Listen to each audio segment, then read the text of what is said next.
שלום, וברוכים הבאים למבזק חדשות הדמוקרטיה היחידה במזרח התיכון. אנחנו בשידור חי לסיכום שבוע מהשחורים שידעה מדינת ישראל. אנחנו נמצאים היום בסיטואציה שבה המצב הביטחוני של ישראל מבחוץ ומבפנים הגיע למצב של סיכון קיומי. ישראל היום נמצאת בסכנה אמיתית. עכשיו אנחנו צריכים רגע לבחון את כל מה שקרה ולראות איך כל זה מתחבר לאדם אחד.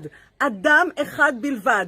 הוא אחראי העל למצב שבו ישראל בסכנה קיומית. לא סתם אמרנו כל החודשים וכל השנים שנתניהו מסוכן למדינה, עכשיו כולנו רואים את זה.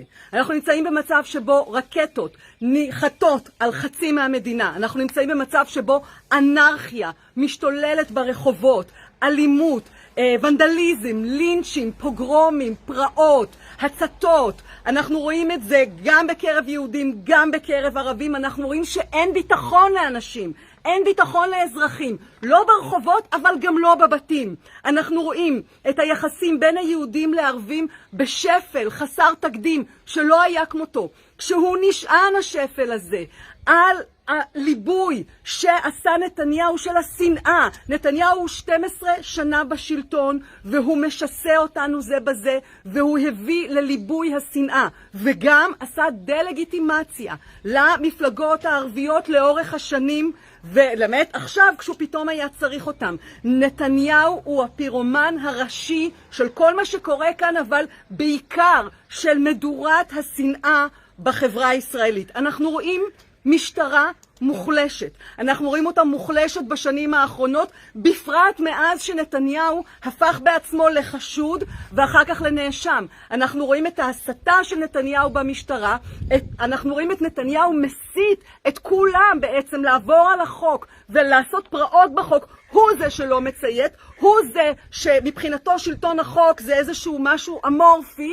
הוא זה שגרם לכך ששנתיים לא מונה מפכ"ל המשטרה. כשאתם רואים מה קורה היום ברחובות ואתם אומרים איך המשטרה לא מתפקדת, איך הם לא מגיעים, איך הם לא נמצאים, תשאלו את עצמכם, שנתיים למשטרה הזאת לא היה מפכ"ל.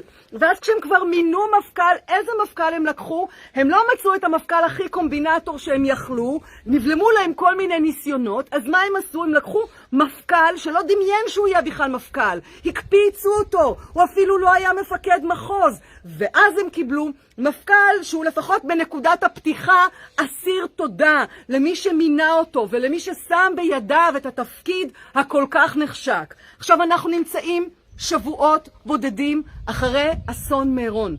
זה קרה לפני רגע. אנחנו איבדנו 45 אנשים. יש שם ילדים ובני נוער. והאסון הזה בינתיים מטויח ולא נחקר. לא בוועדות חקירה ולא בשום דבר. הדבר הזה כלום לא קורה. זה גם חלק מההתפרקות הכוללת. אני רוצה להזכיר לכם, אנחנו בלי תקציב. אנחנו בלי תקציב. נתניהו מנע העברה של תקציב, וכל זה כשאנחנו נמצאים בתחילתו של המשבר הכלכלי של הקורונה. מה שהיה עד עכשיו זה עוד כלום. כל הכספים שנתניהו לקח כדי לחלק אותם, כל זה הולך להתהפך עלינו עכשיו. אז אנחנו בלי תקציב, עם משבר כלכלי, אנחנו בלי פרקליט מדינה, אנחנו עם שורה ארוכה של הרבה מאוד מינויים. זוכרים שלא היה שר משפטים לחודש?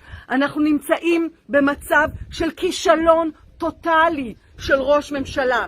כל ראש ממשלה בכל מדינה נורמלית על 10% מזה, על 2% מזה, היה הולך הביתה, היה מגורש מהעיר בבושת פנים. כל ראש ממשלה בכל מקום אחר.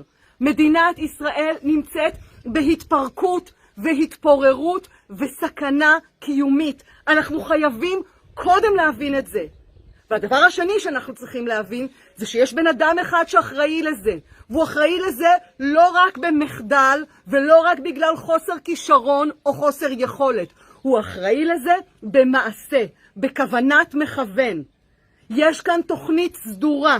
יש כאן הסלמה מתוכננת ומתוזמרת על ידי נתניהו. הוא עושה את זה באמצעות הכהניסט בן גביר.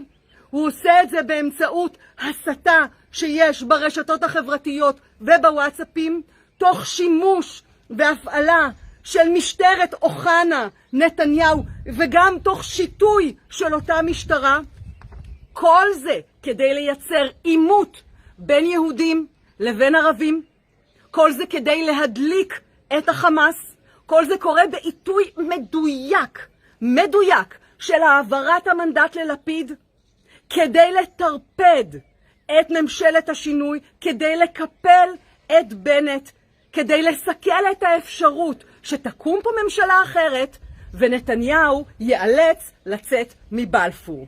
זה הסיפור של מה שקורה עכשיו, ואני אומרת לכם את זה, כל זה ככותרת. בעוד רגע אני לוקחת אתכם למסע בקרב העובדות, כדי שתראו איך כל מה שאני מספרת הוא תוכנית סדורה. זה לא אמירה פרשנית שלי, היא מגובה בעובדות. עכשיו שימו לב, קודם כל כדי להיכנס לסיפור של השבועות האחרונים, ואני הולכת לתת לכם תאריכים ופעולות. כדי להיכנס לסיפור הזה, בואו ניכנס רגע לראש של נתניהו. מה הוא יודע? מה יודע נתניהו? אז אחד, הוא יודע שהר הבית זה חבית חומר נפץ. את זה הוא יודע. את זה כולם יודעים. ראינו את זה כבר בעבר. הוא יודע את זה. שתיים, מה עוד נתניהו יודע? הוא יודע, הוא שם לב לסיפור, עוד לפני שזה הסלים, הוא שם לב לסיפור בשייח ג'ראח. הוא שם לב, והוא יודע, שהסיפור של היחסים בין היהודים לערבים, אחרי שנות ההסתה הרבות שלו, הוא סיפור נפיץ נוסף, שאפשר להתיישב על זה. מה עוד אנחנו יודעים שנתניהו יודע? אנחנו יודעים שבן גביר, הכהניסט שנתניהו דחף לכנסת, אנחנו יודעים שבן גביר המליץ לנתניהו בראיון ברדיו, בכל ברמה, לנתניהו לצאת למבצע צבאי כדי לסכל את ממשלת השינוי. ואתם יודעים מה אנחנו עוד יודעים? אנחנו יודעים שלפני שנה, בבחירות מועד ג' במרץ, נתניהו סיפר שהציעו לו להבעיר את המזרח התיכון על ידי זה שהוא יאפשר ליהודים לעלות להר הבית וככה לנצח את הבחירות. הוא סיפר אז שהציעו לו את זה, והוא דחה את ההצעה. אופס, דחה את ההצעה. מה זה דחה? שמר אותה לזמן שיהיה לו נוח. זאת אומרת, הבערת המזרח התיכון זה כתוכנית פוליטית כדי להישאר בשלטון. זה לא המצאה, זאת לא קונספירציה. זה רעיון ממשי שעלה, שנתניהו דיבר על זה, ובכן, הוא סיפר שהוא דחה את זה, הופ, הנה שנה אחר כך הוא מממש את זה. עכשיו אני רוצה לקחת אתכם למה שקרה בשבועות האחרונים בתאריכים. תבדקו אותי, תבדקו את האירועים. אנחנו קודם כל מסתכלים, כל האירועים מתחילים עם בעצם תחילת חודש הרמדאן. חודש הרמדאן, אנחנו מדברים על התקופה הקדושה בדת האסלאם, תקופה רגישה בכל מקרה, זה יודעים כל גורמי מערכת הביטחון וכל גורמי השלטון. ובתקופה הזאת שימו לב מה קורה. קודם כל, נתניהו מניח את התשתית. הוא עושה הכנה, הוא מכין את הקרקע, וזה קורה סביב קבלת המנדט שלו. נתניהו מקבל את המנדט ב6 באפריל, ואז מתחיל רצף הפעולות הבאות. שימו לב, 3 ימים אחר כך, אחרי קבלת המנדט, ו3 ימים לפני תחילת חודש הרמדאן, ב9 לאפריל, הוא קיבל ב6, ב9 לאפריל, יש הפגנה בשכונת שייח ג'ראח, אבל צריך להגיד, אתם זוכרים את ההפגנה שבה חבר הכנסת עופר כסיף קיבל מכות מהשוטרים ונשברו משקפיו? באותה הפגנה, לראשונה הגיעו כוחות משטרה באופן מתוגבר שלא היה קודם. מדובר בהפגנה שהיא מתנהלת כבר שבועות וחודשים בשכונת שייח ג'ראח, ומגיעים אליה פעילים ואנשים, והיא הפגנה שהיא לא אלימה והיא שלווה, היא אומרת את הטקסטים הנוקבים, הדברים נאמרים שם בצורה נוקבת, אבל היא הפגנה לא אלימה. עד אותה הפגנה של 9 באפריל, כוחות המשטרה היו אדישים להפגנה הזאת, עמדו מהצד והתבוננו.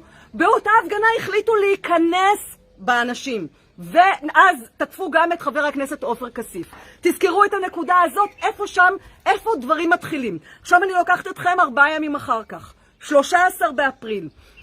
חודש הרמדאן מתחיל ב-12 באפריל. 13 באפריל המשטרה, בניגוד למה שהיה נהוג כל השנים, למעט מקרים חריגים שזה לא היה הפעם, בניגוד לנוהג ולמקובל, המשטרה סוגרת את המדרגות בשער שכם. אלה מדרגות שמובילות לכניסה, ובעצם המתפללים ואנשים שצמים ברמדאן, זה רחבה מרכזית עבורם, זה שער כניסה מרכזי עבורם. המשטרה מחליטה לשים שם מחסומים, ובעצם מייצרת בעצמה את ההתססה, את מוקד ההתססה הגדול, המשמעותי והראשון בעניין הזה. עכשיו, אנחנו רואים בשלב הזה את הצעירים המוסלמים במזרח ירושלים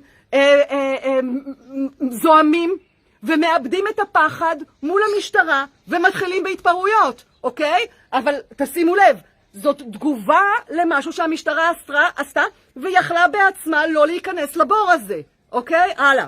אנחנו רואים, זה היה ב-13 באפריל, 5 ימים אחר כך. נחשו מי מגיע לשער שכם, כי באמת רק הוא היה חסר שם.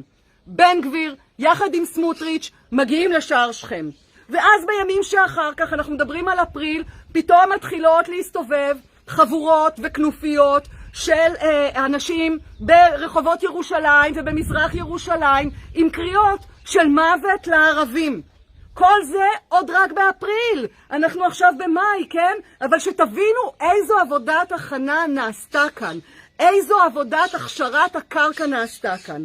בהמשך, שואלים את המפכ"ל לגבי הסיפור של המחסומים על המדרגות של שער שכם, והוא נתפס בשקר. הוא אומר, אנחנו עשינו את זה תמיד. מראים לו שהוא לא עשה את זה תמיד. בשנייה המשטרה מחליטה שהיא מפרקת את המחסומים, ובעצם בהתקפלות הזאת המשטרה נותנת יותר כוח לפורעים, לאותם צעירים שמתפרעים ומיידים אבנים וכו'. באותה התקפלות הם נותנים להם יותר כוח, כי הצעירים אומרים, וואלה, זה משתלם. שתבינו את רצף הטעויות הקטלניות של המשטרה. הלאה. כל זה היה באפריל. עכשיו שימו לב מה קורה במאי. ב5 במאי זה היום שבו לפיד מקבל את המנדט. אז אם באפריל עשינו את ההכנה, הגענו למאי למימוש. ב5 באפריל, באותו יום שבו לפיד מקבל את המנדט, איתמר בן גביר, הכהניסט שנתניהו דחף לכנסת, מבקר בלוד.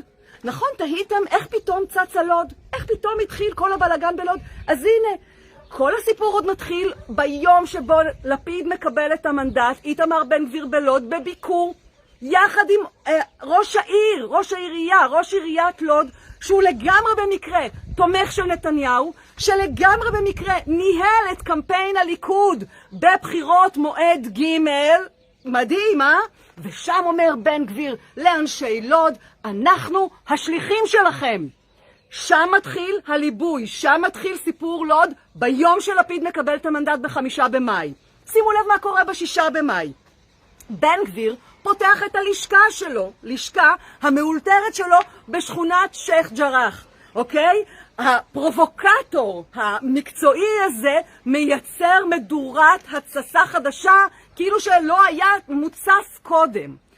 ב7 למאי, כן, אנחנו עוברים עכשיו, עברנו לרזולוציה של יום אחרי יום.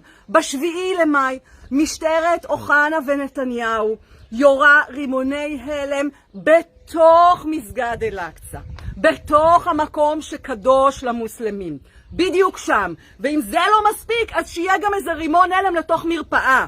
כאילו, למה להסתפק בלהציס אותם בצד אחד? בואו נציס אותם all the way. אחר כך, אנחנו עדיין ב7 לחמישי, נתניהו אומר לבן גביר לצאת משכונת שייח ג'רח. תכף נדבר על הפעולה הזאת, על העלק פעולות מרגיעות שעושה נתניהו. אבל תשימו לב, נתניהו אומר לבן גביר לצאת משייח ג'רח, ומה הציטוט שאנחנו שומעים בתקשורת? אם לא תעזוב, יירו טילים על ירושלים. יאללה, איזה נביא ביבי. נביא? הוא לא נביא, הוא פאקינג אותת לחמאס ונתן לחמאס רעיון מה לעשות.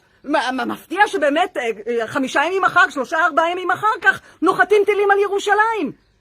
ככה נתניהו עובד, מאותת, נותן רעיונות. עכשיו זה קורה ב7 במאי, תראו מה קורה ב8 במאי. זוכרים את חסימת האוטובוסים? זה קרה לפני 5 ימים, 6 ימים.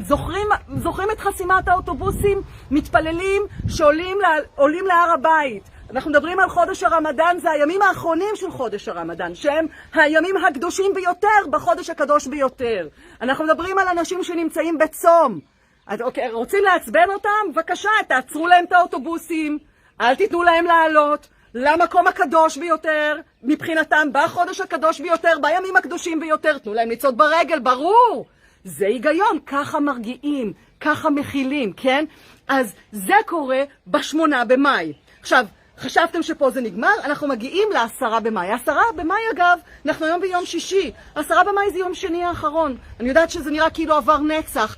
ביום שני האחרון, 10 במאי, יום ירושלים, נפתח בכניסה של כוחות גדולים של המשטרה להר הבית.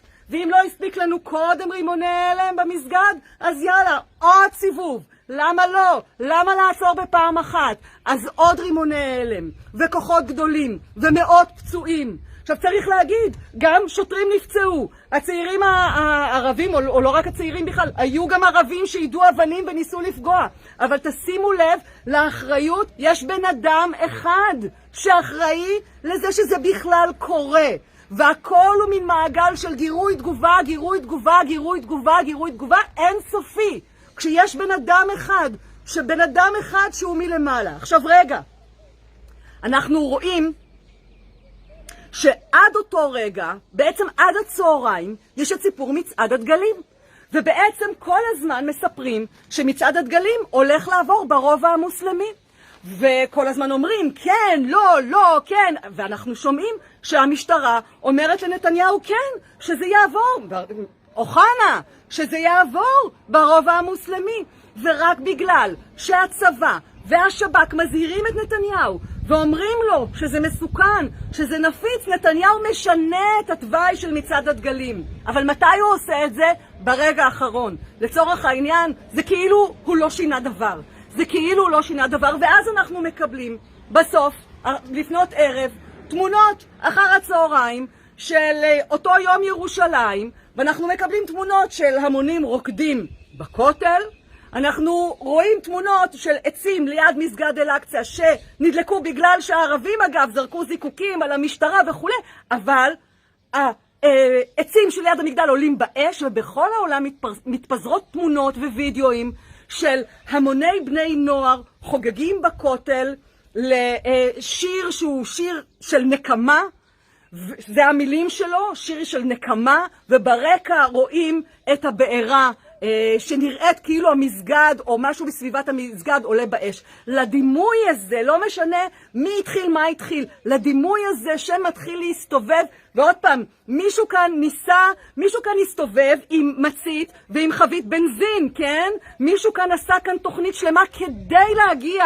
לאותם רגעים עציסים. ואז אנחנו מקבלים באותו יום, בשעה 6 בערב, החגיגות היו קצת אחר כך, ואנחנו מקבלים יחד עם זה את התחלת הפעילות של החמאס. החמאס יורה רקטות על ירושלים, ובעצם כאן אנחנו מתחילים למחרת כבר החמאס יורה רקטות גם על תל אביב, ועל המרכז, ועל השפלה, ועל בכלל גוש דן, ואפילו על השרון, ובהמשך גם אנחנו מקבלים אפילו רקטות שמגיעות עד לנהלל, וכמעט עד לאילת. עכשיו, תשימו לב, איך מרגע שהדבר הזה מתחיל עם החמאס, תוך כלום זמן פתאום יש מבצע. אתם שמתם לב? אתם זוכרים מתי בפעם האחרונה נכנסנו למבצע בכלום זמן? אני לא אומרת שצה"ל לא צריך, צה"ל מלא פעמים מגיב. צה"ל מלא פעמים מגיב גם בצורה קשה ובצורה לא פרופורציונלית, אבל לא כל פעם שצה"ל מגיב קוראים לזה מבצע. וכאן, בכלום זמן, פתאום מתרומם לו מבצע. זוכרים שאיתמר בן גביר הציע לביבי, תעשה מבצע צבאי אם אתה רוצה לסכל את ממשלת השינוי? ופתאום יש לו רק מבצע, יש לו שם. ואיזה שם יש לו? שומר החומות. שם מתכתב עם הסיפור הירושלמי. תכף נדבר על איך זה גם קשור לחמאס, אבל תשימו לב שדקה אחר כך בכל הערים המעורבות האלימות כבר מתפרצת, ואני רוצה להזכיר לכם שאנחנו ב-11 וב-12, בעצם השבוע, ימים שלישי ורביעי, שמתפרצת האלימות בערים בערים המעורבות, ולוד הופכת למוקד. אני מזכירה לכם, בסך הכל כמה ימים קודם לכן, פחות משבוע קודם לכן, היה איתמר בן גביר בלוד באותו ביקור, ובעצם התחיל את כל הביאבוע הזה. אז העובדה שמדינת ישראל עולה בלהבות לא מקרית. יש כאן מהלך מתוזמר. אתם ראיתם את עבודת ההכנה בחודש אפריל? אתם ראיתם את ההסלמה, איך כל פעם זה עוד צעד ועוד צעד ועוד צעד. ברור שכל צעד לבד לא רואים את התמונה, אבל אם מחברים את הנקודות, אתם רואים איך במאי, את עבודת ההכנה של אפריל, אנחנו כבר רואים את המימוש. ואז אנחנו רואים את ישראל עולה בלהבות. עכשיו צריך להגיד כמה מילים על האלימות בערים המעורבות. קודם כל, כדי להבין את זה, אני ממליצה להסתכל בפייסבוק של איתמר בן גביר. אתם רואים איך הוא אומר, אני אהיה היום בלוד, אני אהיה ברמלה. הוא בעצם, הביקורים שלו במקומות האלה, אחר כך אלה, אנשים מגיעים, הוא קורא לאנשים לבוא, להגן על יהודים. אנשים מבינים מה הוא אומר. הוא לא צריך להגיד דברים שהם עבירה על החוק. אנשים מבינים מצוין למה הוא מתכוון. זה חלק אגב מהתחכום שבו הוא פועל. ואז מגיעים. ואז האנשים מגיעים. עכשיו, לזה אנחנו צריכים לצרף את כל מה שקורה ברשתות החברתיות. ופה צריך להגיד, יש גם הסתה ברשתות החברתיות בקרב הערבים, בקרב הצעירים הפורעים, וגם בקרב יהודים. בקרב הצעירים יש את סיפור הטיק-טוק, שאם אתם שואלים אותי אם אני הייתי עיתונאית שדוברת את השפה, אני הייתי הולכת לחקור איפה נולדו הסרטונים האלה, איך נולדו הסרטונים האלה, איך זה התחיל, מי שם שפך את האש, מי שם עשה את הליבוי. מעבר לזה שזה יושב על שנים של הזנחה של החברה הערבית, על פשיעה שלא מטופלת, החברה הערבית צועקת שנים לשלטון, לקחת את הנשק הלא חוקי שמסתובב שם. הרבה מהגורמים שמסתובבים בקרב הפורעים הערבים הם גורמים עבריינים. צריך להגיד, זה לא הליבה של החברה הערבית, זה השוליים של החברה הערבית. זה גם צעירים מוסתים, וזה גם עבריינים שמסתובבים עם כלי נשק לא חוקי, ומסתובבים עם, ואז אתם שומעים על ירי חי. כן, הם עבריינים. המשטרה לא טיפלה בהם, השלטון לא טיפל בהם. הם מתחננים לעזרה החברה הערבית כבר, מה זה חודשים? שנים. יש גם הסתה ברשתות בקרב היהודים. אנחנו רואים את זה. הם מתארגנים, תבואו בשעה כזאת וכזאת, תבואו לטיילת בבת ים, תביאו אגרופנים, תביאו עלות, תביאו כלי תקיפה, הולכים, נשבור להם את העצמות, אנחנו שומעים. חלק מהחומרים אני העליתי גם אצלי, גם בטוויטר וגם בפייסבוק. אנחנו רואים באותם קריאות לוונדליזם וקריאות הכל תחת הנרטיב של להגן על יהודים, אבל אנחנו רואים איך זה מוביל לפרעות, לאלימות, ללינצ'ים, לוונדליזם ולאש ברחובות. עכשיו, אני עוד פעם אומרת, יש פעולה ואז יש תגובה, ואז יש פעולה ואז יש תגובה, ואתה כבר לא יודע איפה זה התחיל. אבל אני לקחתי אתכם לאיפה זה התחיל. עוד באפריל עם עבודת ההכנה, ואחר כך במאי עם הליבוי. יש קטע כזה, לא צריך הרבה, כשיש יחסים שהם גם ככה יחסים שניתנים בקלות להדלקה, לא צריך הרבה, מספיק זיק אחד כדי להדליק בעירה גדולה. וכאשר גם ככה במשך שנים יש הסתה וליבוי של שנאה, אז לא צריך הרבה ברגע שבו אתה רוצה כדי להדליק את חבית הנפץ הזאת. עכשיו צריך להגיד, גם הפרעות של הצעירים הערבים וגם הפרעות של היהודים, בין אם הם צעירים או לא צעירים, אני לא יודעת, לא בדקתי את זה. בכל מקרה, מדובר בשוליים של החברה הישראלית, גם הערבית וגם היהודית. הרוב המוחלט במדינה הוא שוחר שלום ורוצה שקט ורוצה לחיות את חייו. והחברה הישראלית היא חיה בצורה משולבת. אנחנו פוגשים אחד את השני בבנק, בדואר, בסופר, בתחנת הדלק, בבתי החולים, בקורונה, באחרי הקורונה. אנחנו חיים כחברה מעורבת כבר מאז ההתחלה, זה קטע כזה, וזה תמיד היה שברירי, אבל שלטון אמור לחזק את היחסים בינינו, ולא לנסות לפרום אותם. כי האיום הקיומי הכי גדול על מדינה זה כשהיא מתפוררת מבפנים, לא האויבים החיצוניים, אלא האויבים מבפנים, ההסתה מבפנים, הליבוי מבפנים. והרוב הוא לא במשחק הזה. הרוב רוצה שקט, הרוב מתנגד לאלימות של כל הצדדים. עכשיו, בואו ניקח אתכם רגע לעוד פרק אם אתה רוצה לעשות תעמולה ולעבוד על הציבור שלך, that's how you do it. ועכשיו הגענו לפרק שנקרא פעולות מרגיעות. נכון שמעתם שנתניהו עשה פעולות מרגיעות? נכון שמעתם שסיפרו לכם, אבל נתניהו עשה הכל כדי למנוע את ההסלמה, זה הנרטיב השקרי, כן? הוא עשה הכל כדי למנוע את ההסלמה, תראו מה הוא עשה. בואו נעבור על מה הוא עשה ותראו עד כמה זה לא רק לא הרגיע, אלא ליבה, ואיך בעצם נתניהו מנסה להתכסות כאן בעלי תאנה בשביל ועדת החקירה שעוד תבוא אני מקווה.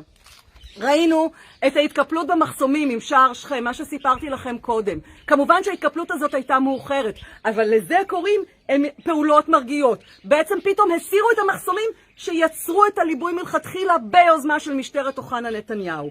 אחר כך אנחנו רואים את הקריאה של נתניהו מבן גביר לצאת משכונת שייח' ג'ראח. וואו, באמת, אחרי שאיתמר בן גביר כבר הבעיר מדורת ענק במזרח ירושלים, אז נזכר נתניהו להגיד לו, תוך ווינק ווינק רמז לחמאס מה לעשות, להגיד לו לצאת. איזה פעולה מרגיעה זאת. ואז אנחנו רואים את זה שנתניהו מחכה לרגע האחרון כדי להזיז את התוואי של מצעד הדגלים. רק ברגע האחרון הוא עושה את זה. למה תשאלו את עצמכם? ואנחנו רואים אותו רק באיחור, אחרי שכבר איזה יומיים ברחובות משתוללת אנרכיה, או 3 אפילו, רק באישון לילה, פתאום הוא נזכר להגיד שבעצם רגע יש אלימות, גם אלה וגם אלה. אבל אתם יודעים מה? אפילו הקריאות שלו להימנע מאלימות, הן נשמעות בטונים, תקשיבו לאיך נתניהו, שאגב ב-12 בלילה הוא מעלה את הסרטון, כן? ב-12 בלילה הוא מעלה סרטון אחרי שכל היום לא צייץ דבר חוץ מעל הבן דוד שלו שמרון וסיפור הצוללות, כן, תתהו. אז הוא מעלה סרטון ואומר שלא תהיה אלימות מאף אחד מהצדדים, ובאיזה טון הוא עושה את זה? בטון שהוא לעומתי, בטון שהוא מציס, בטון שהוא מלבה. אתם מבינים? המדיום הוא המסר. עכשיו, בעצם מה זה הסיפור הזה של הפעולות המרגיעות? זה עלי התאנה להתכסות בו בשביל נתניהו. למעשה, נתניהו מנסה לארגן לעצמו אליבי, והוא בכלל הפירומן הראשי. הוא המצית הלאומי, המסית והמצית הראשי, האחראי העל. הוא הפירומן הראשי, והוא מנסה לארגן לעצמו אליבי בדמות, אבל עשיתי פעולות מרגיעות. וואו. אוקיי. סיכום, כמעט סיכום, רבע לסיכום, עוד שנייה סיכום. מה אנחנו יודעים? 1. שמפכ"ל המשטרה אמר לנתניהו ולאוחנה שבן גביר הוא זה שאחראי לאינתיפאדה היהודית הזאת, כן? לכל הצד היהודי. טוב, זה מציס, אמרנו, גירוי תגובה. אז שבן גביר אחראי להצסה הזאת, לאינתיפאדה הזאת. מה עשה נתניהו כשהוא שמע את המפכ"ל אומר את זה? זה היה בישיבה עם עוד הרבה מאוד אנשים. שתק. מה אומרת השתיקה הזאת? הסכמה. זאת אומרת, אתם רואים שנחשף נתניהו שלח את בן גביר לעשות את זה כשמעמידים אותו מול המראה, מול האמת הזאת הוא שותק, לא אומר מילה. מה אנחנו עוד יודעים? למדנו גם שאמן הזהיר בחודש האחרון את הממשלה מהאירועים במזרח ירושלים, והוא אמר שזה נפיץ. זאת אומרת, כוחותינו המקצועיים יודעים הכל. הם יודעים הכל. זה השלטון שבחר להתעלם מזה. ולא רק להתעלם, לתקוע אצבע בעין. הנה ככה. לתקוע אצבע בעין. לכולם כדי להציס, כדי ללבות. וכל זה כדי שבתזמון מדויק. שברגע שלפיד מקבל את המנדט, הכל יבער. ואז המפלגות הערביות ייקחו שהות. אולי ייקחו שהות, ייקחו אחורה, אולי יעשו ויברח. וגם אם הן יחזיקו מעמד, שהמבצע לקיפול בנט יצליח. עכשיו, אנחנו בעצם רואים כאן מהלך שהוא מתוכנן ומתוזמר. אנחנו רואים כאן את סדרת הפעולות, אנחנו רואים את השליחים, אנחנו מחברים את הנקודות, ואנחנו רואים את אחראי העל. את כל מה שאני מספרת לכם, את כל הסיפור הזה של איך נתניהו במהלך מתוכנן, באמצעות בן גביר, באמצעות מה שקורה ברשתות החברתיות, באמצעות המשטרה, מייצר, מלבה, מצית את העימות בין היהודים והערבים, מדליק את החמאס, רק כדי לסכל את ממשלת בנט ולפיד, רק כדי לדאוג לכך שהוא יישאר בבלפור ולא יצטרך ללכת להתמודד עם משפטו. אתם זוכרים, הוא מנסה להימלט ממשפט ומכלא. כל הדבר הזה שאני מספרת לכם כרגע, כמעט ולא מדובר בתקשורת. בואו ניקח רגע פאוזה על הדבר הזה. כל מה שאמרתי, אלה עובדות ידועות. לא גיליתי כאן שום סוד, שום דבר. כל מה שסיפרתי לכם, אלה עובדות ידועות. Just connecting the dots. That's it. וכאשר מישהו כבר יושב באיזה אולפן ומנסה לעלות ולדבר על האחריות של נתניהו לסיפור הזה, מיד המגישים קופצים עליו, סותמים לו את הפה ועוברים לנושא הבא. וכאשר יושב כבר איזשהו פרשן בכיר בערוץ כזה או כזה, וכבר אומר, כן, באמת זה מאוד נראה שזה באמת מאוד שירת את נתניהו. לא, זה לא שירת את נתניהו. נתניהו יזם את זה. הוא עשה את זה. אלמלא נתניהו זה לא היה קורה. It's that simple. ובערוצים לא אומרים את זה. מסרבים לראות את זה. מסרבים להראות את זה. במקום זה נותנים לו שופרות לשבת ולהציג תמונה מעוותת. ולטמטם את הציבור בנרטיבים שקריים. ויותר מזה, במקום זאת, התקשורת מארחת את הכהניסט המצית, שליחו של הפירומן הראשי, אז הפירומן שמבצע בפועל, בן גביר, באולפנים, ונותנים לו פתחון פה, ונותנים לו לדבר, והוא בכלל הפך עוד מלפני הבחירות ומאז הבחירות לכוכב באולפנים, ונותנים לו לגיטימציה, ונותנים לו הכשר, ונותנים לכהניזם הכשר. ואל תתבלבלו, כמו ששמעתי היום באחד האולפנים, יש את בן גביר ויש את מרץ. לא, כהניזם זה לא ימין ושמאל. זה לא ימין, ומרץ זה לא ההפך של זה, ולא, אף אחד לא יכול לקחת את הכהניזם במשוואה של הימין ושמאל הסטנדרטי בישראל. אנשי ימין יגידו לכם את זה. כהניזם זה מחוץ ללגיטימציה. זה גזענות, זה שנאת האחר, וזה ניסיון להדיר, זה עליונות הגזע, עליונות היהודים. זה לא בשיח שלנו. בטח לא עם שהקים מדינה 3 שנים אחרי שהסתיימה שואה, שבדיוק עשתה את זה. אז לא, כהניזם לא לגיטימי, אבל באולפני הטלוויזיה הוא כן לגיטימי. באולפני הטלוויזיה בן גביר אורח. ואם אתמול התברר בפרסום גם בחדשות 12 וגם ב-13 שבמשטרה אומרים שבן גביר הוא המצית של האינתיפאדה הזאת, אז מה עושים היום האולפנים? מזמינים אותו.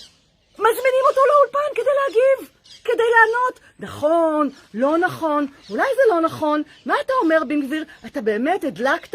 אתה באמת הצטת? באמת הסתובבת עם פחית של בנזין ועם מצית? באמת עשית? בוא תספר לנו. אנחנו נורא רוצים להקשיב, אנחנו רוצים להכיל אותך. אתה כזה כהניסט מחמד. אוקיי, זה מה שקורה בתקשורת. גם לא מספרים את האמת, גם מספרים דברים שהם מעוותים ושקריים ומושיבים את כל השופרות וסותמים את הפה למי שכבר רוצה לדבר, וגם נותנים את ההכשר והלגיטימציה למחולל של השנאה, לשליח של הפירומן הראשי, למצית התבערה בירושלים ובמדינה, ובגללו, בגלל נתניהו, באמצעות בן גביר, המדינה עכשיו עולה בלהבות. בוא נשב לשיחה באולפן על זה.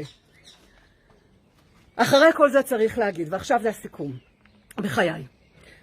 המבצע לקיפול בנט, או המבצע לסיכול ממשלת לפיד בנט, אמנם הצליח לנתניהו, אבל זה כל כך רחוק מלהיות אקורד הסיום של האירוע שנקרא הוצאת נתניהו מבלפור. אני יודעת שיש אנשים שחטפו אגרוף בבטן מזה שבנט פתאום מתקפל, אבל אתם צריכים לראות את זה בדיוק הפוך. בנט, אם אחרי 3 ימים הוא מתפרק לנו ולא עומד בלחצים, סימן שהוא לא נועד. סימן שממשלת בנט לפיד לא הייתה צריכה לקום. סימן מה זה סימן? אם הוא לא בא, אם הוא לא לקח את מה שהוצע לו, משרת ראש ממשלה, לא סתם, להיות בתפקיד היסטורי של ממשלה שהיא מאחה, ממשלה שהיא מתקנת, ממשלה שהיא ריפוי לפצעים ולשסע, ממשלה שתחבק את החברה הישראלית. באמת, התפקיד שניתן לו הוא תפקיד בשיעור קומה, בשיעור... זה פשוט לא יאומן איך נותנים לבן אדם את ההזדמנות ההיסטורית הזאת בידיים, והוא מתקפל. אז אם הוא יתקפל, סימן שלא נועד. עכשיו, מה זה לא נועד? טוב שהוא לא בא. אם זה מה שעמד להיות ראש הממשלה הראשון בקדנציה שניתן ככה לקיפול, לא צריך. מה זה לא צריך? מזל שלא קיבלנו את מקופלת בנט כראש ממשלה. תודה רבה, שלום. ומחנה השינוי. אל תעיזו להתייאש. המאבק הזה מתקדם, ולפעמים יש, איך נקרא לזה? זה לא סתם פיתולים בעלילה. הפיתולים האלה מדייקים את המצב. זה נכון, אנחנו כולנו פה משלמים, הציבור הישראלי משלם מחירים קטסטרופליים על מה שקורה כאן. פצועים, הרוגים, טילים, ילדים, מבוגרים, אלוהים ישמור. אלוהים ישמור איזה נרקסיסט, סוציופט, שלא אכפת לו מבני אדם, נמצא כרגע בראשות המדינה, ומוכן להבעיר את המדינה הזאת, רק כדי שהוא לא ייאלץ להתמודד עם העובדה שהוא עבריין, שעשה עבירות, שנתפס, שעומד למשפט, ויש סיכוי די גבוה שהוא גם יגיע לכלא. הוא מוכן להקריב חיים של אזרחים. אבל לצד המחיר העצום הזה שהציבור בישראל משלם, ואני כל כך, זה קשה להגיד את המילים האלה, קשה לתפוס שזה ככה, אבל ראיתם במו עיניכם, לצד כל זה צריך להגיד, מחנה השינוי מתקדם. מחנה השינוי מתקדם, והאנשים הלא רלוונטיים זזים הצידה. ואני לא יודעת להגיד לכם מה יקרה ב-19 יום שנותרו למנדט של לפיד, האם הוא יצליח להרכיב ממשלה עם גדעון סער בצורה כזאת או אחרת, האם יש כל מיני תסריטים שרצים, לא יודעת. אבל גם אם יהיו בחירות נוספות, אישיות או כלליות, זה לא משנה. מחנה השינוי גדל ומתרחב. האנשים שנפתחות להם העיניים לגבי מה שקורה כאן הולכים ומתרבים. אנשים מבינים, אם קודם צעקנו, תקשיבו, אין תקציב, זה נראה לכם נורמלי, עכשיו אנשים מבינים שאין להם ביטחון. את כל מה שהזהרנו מפניו, כל הזמן, חודשים שאני עומדת כאן וצועקת וצועקת, מה זה חודשים? שנים שאני עומדת וצועקת, נאשם בפלילים ומסוכן למדינה. כל הדבר הזה עכשיו אנשים רואים בעיניים שלהם. הם רואים בעיניים שלהם, הם חווים על הבשר שלהם. הם כלואים בבתים, הם מפחדים לצאת, הם מפחדים לנסוע אחרי שעה מסוימת. הם מבינים את ההזהרות שלנו שנתניהו מסוכן למדינה. ולכן, ובגלל שרוב הציבור גדל והוא ער והוא מתרחב והוא נחוש להציל את המדינה, כי הוא מבין באיזו סכנה אנחנו נמצאים, הנה, עינינו הרואות, בדיוק בגלל זה התקווה תנצח. יש מספיק אנשים שהם גם ערים, שהם גם מבינים ושהם נחושים כדי לא לוותר ולהמשיך עד שאנחנו ננצח. זהו, אז קחו נשימה ואנחנו פשוט ממשיכים. זה הכל. עד כאן, מבזק חדשות הדמוקרטיה היחידה במזרח התיכון. שבת שלום, שבת של שקט, של בשורות טובות. תהיו חזקים, אל תשכחו לנשום, וממשיכים. להתראות.